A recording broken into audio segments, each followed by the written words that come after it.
This is going to be a discussion on Honkai Star Rail's enemies. To set the scope of the video, this is going to be mainly Penacony's enemies, as that is the newest area and thus should have the most complex design possible.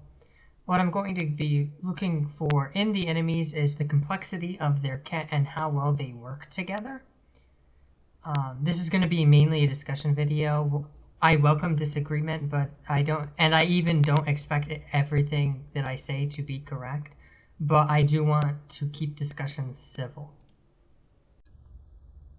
This is not going to be a discussion on the bosses of Honkai Star Rail, as I think they're relatively well designed, and each boss feels unique, and they all have a different mechanic, and all of the mechanics are actually hard to beat. So this is of course a good thing, and I wanted to bring up this is a good enemy design. But this is not going to be the main scope of the video. To start off on a positive note, the trash cans are super well designed in my opinion. They do a lot of damage, meaning they're still a big threat. And instead of it being based off of damage, it's based off of breaking the shields. I think this is a really good subversion of a mechanic that we have already mastered. It worries me a little bit that if they make more enemies like the trash cans, it could make the combat very stale. But as of right now, I think they are the best designed enemies. And I think we should praise them for when they do something good. Now on to the next category of enemies. These ones suck ass. They have no purpose. I have no idea why the bats are still here. These ones inflict bleed instead of wind shear. Woo! They exist to die and further your ulti, or to make a single target encounter technically not single counter, as we have to gatekeep only Silence Remains users, because we all know those are crazy people and they need nerfs, okay? Theoretically, these mobs could have a function, but they don't right now. And these are problematic enemies because they're so weak and they don't accomplish anything. They're not it's weird. They're really weak on their own and they don't have a mechanic that makes them stronger. But we're not done yet. The orbs. Sometimes I forget that these things exist. I have no idea what they were thinking when they designed these. I just don't know why they are a threat. So they're just an auto attack and then they slow. But the only time that would ever matter is if you're on the last level before you were 3-starring, cycle. So you're at cycle 20 and then they slow the main DPS to the point where he's no longer at the cycle. That's the only time that I don't see why these enemies exist. Especially for overworld contexts, they just kind of die. I don't think they ruin the whole overworld experience, but because none of these mobs have a win condition to go for at the moment, they just don't work. We're at World 4. We shouldn't have mobs that only exist for basic attacks. They should have something. Every mob should have a mechanic by this point. I don't have a funny name for these, but the Memories Zone Heartbreakers are fine. They aren't amazing, but they're fine. So it might have just been a me thing, because I felt like their shields were too easy to break. It might just me be having a Jing Liu problem, and that she's just actually the hard counter, and then every other team comp actually does struggle with them.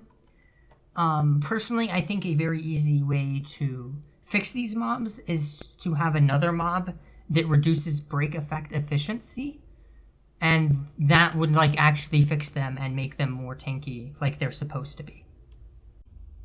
To start on the first really well-designed enemy, I think the dogs are super well-designed. So they're good because when they blow up, it does a good thing for you. It inflicts a bleed on the opponent, right? And it does some damage, so that's a good thing for us.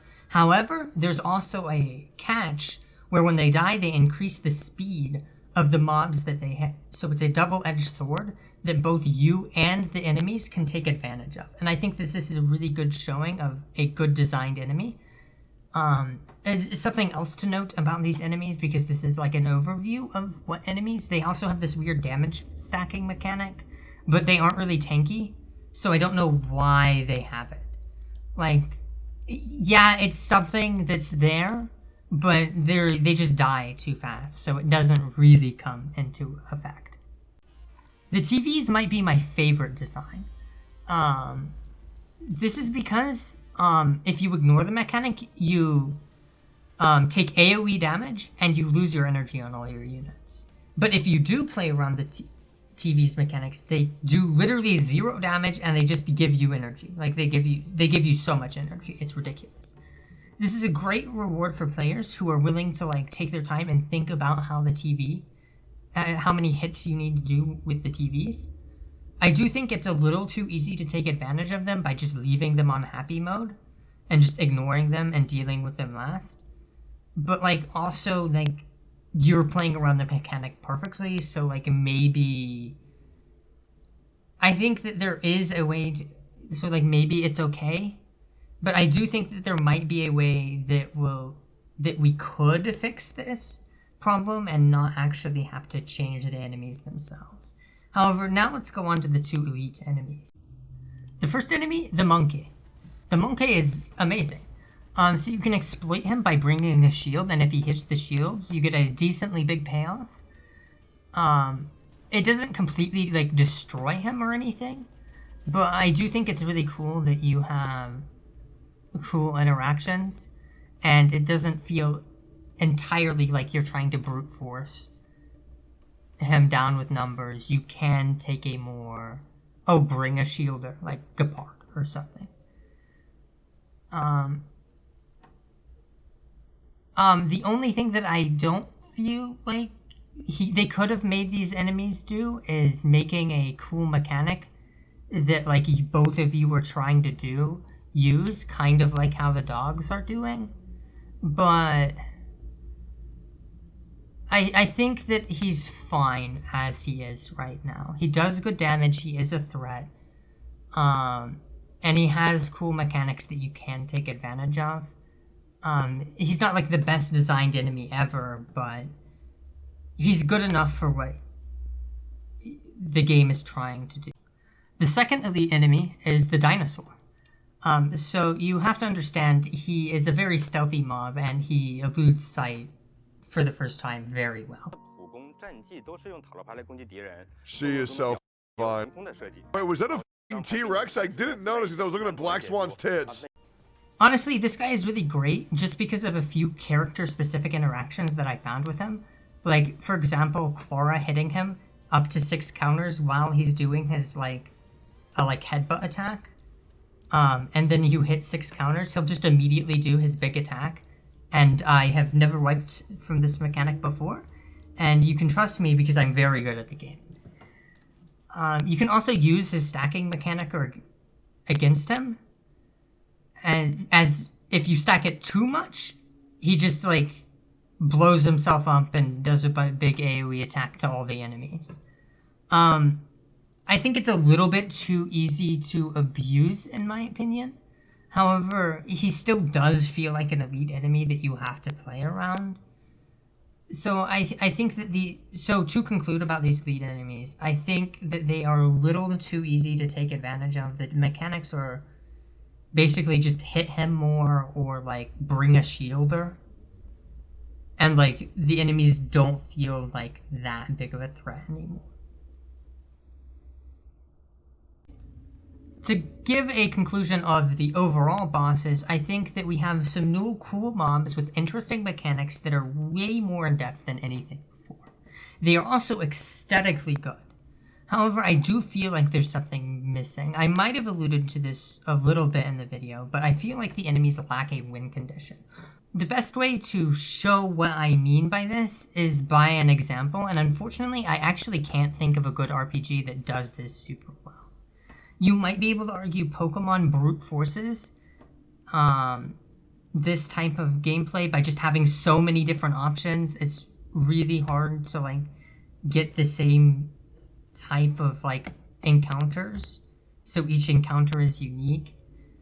But if I had to give an example from an RPG specifically, I'd like to point out how like Elite Four members generally have like one Pokemon that beats their counter of like, because they're gonna have like a type and that type has counters, and so they're gonna have like a Pokemon that beats that counter type. But it's not really specifically, that's not exactly what I want. However, I think that from a game design perspective, it might be better just to go outside the RPG genre. And so I think it's important to note that these two games are very different genres, and I don't think that you should use this exact idea, but you should take the game design philosophy and then apply it to a Honkai Star Rail. So the game we're going to be referencing is Arknight specifically, and their best designed event, Twilight of Wolamon.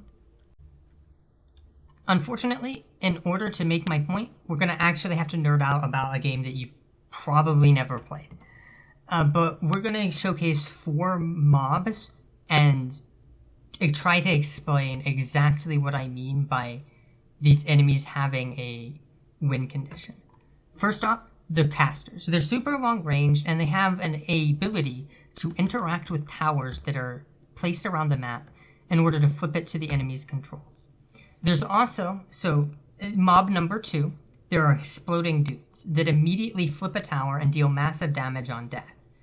But flip a tower in this case just means they flip it to their control. There are hammer guys that have arch shields, because the towers, if you control them, do arch damage, so they have arch shields. And so their goal is to basically try to brute force, if you have control over it, to try to brute force your operators off of it. And then there's a big stat check Colossus that basically at that time, even really broken operators like Silver Ash couldn't brute force down. So basically you had to use the towers to hard counter these enemies.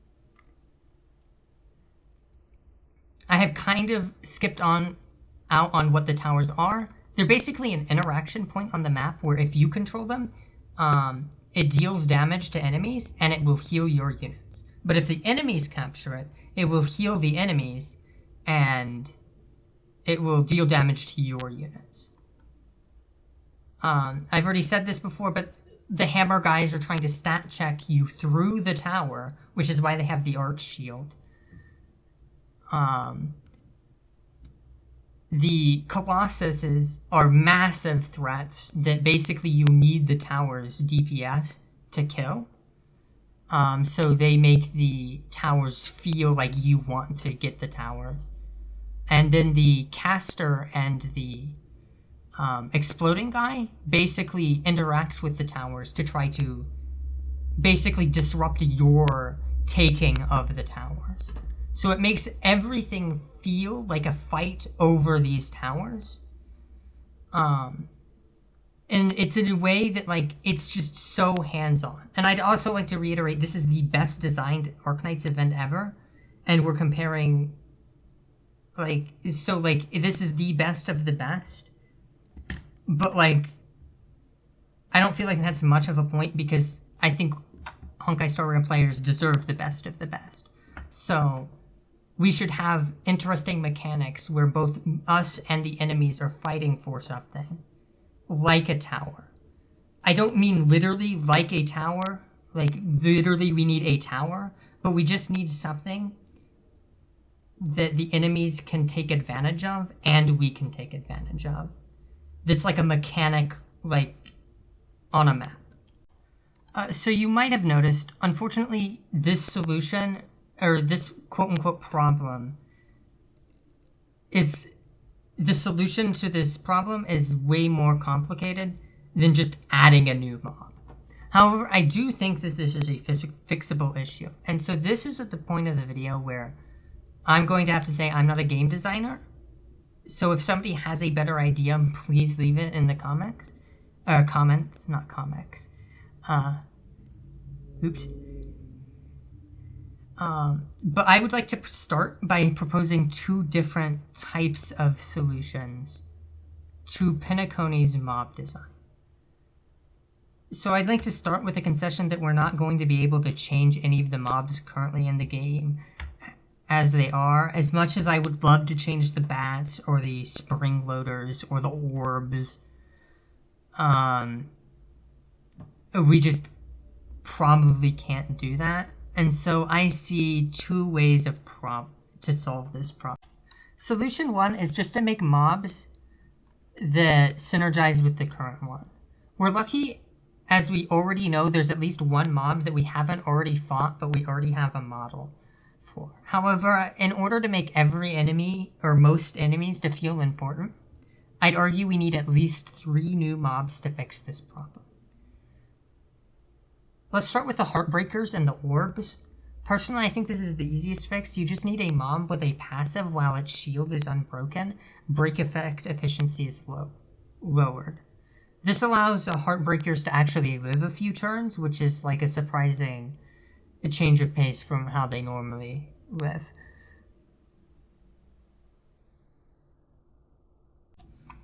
The other thing that I'd like this mob to do is to increase the speed of the other enemies when they attack. That way the orbs can get more of their attacks off to slow your units.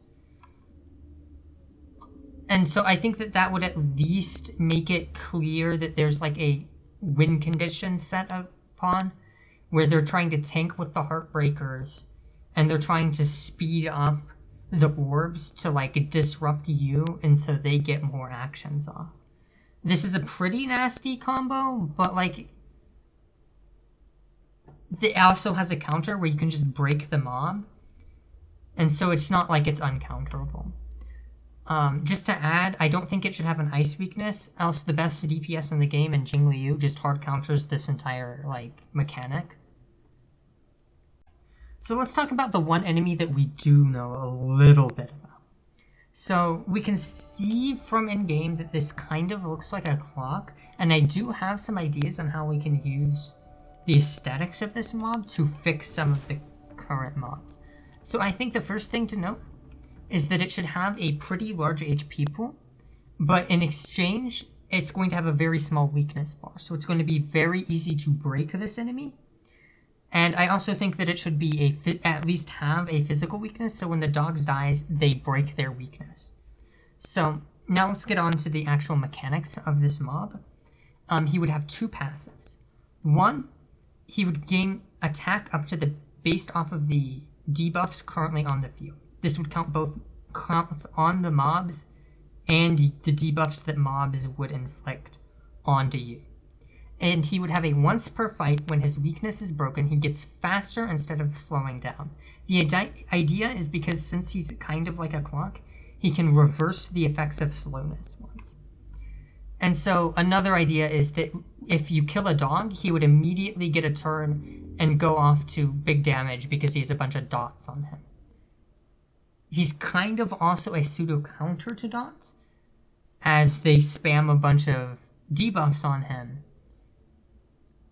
And this would also make the bleed off of the stupid fucking bats and the spring loaders that are actually reducing your debuff resistance actually matter, right?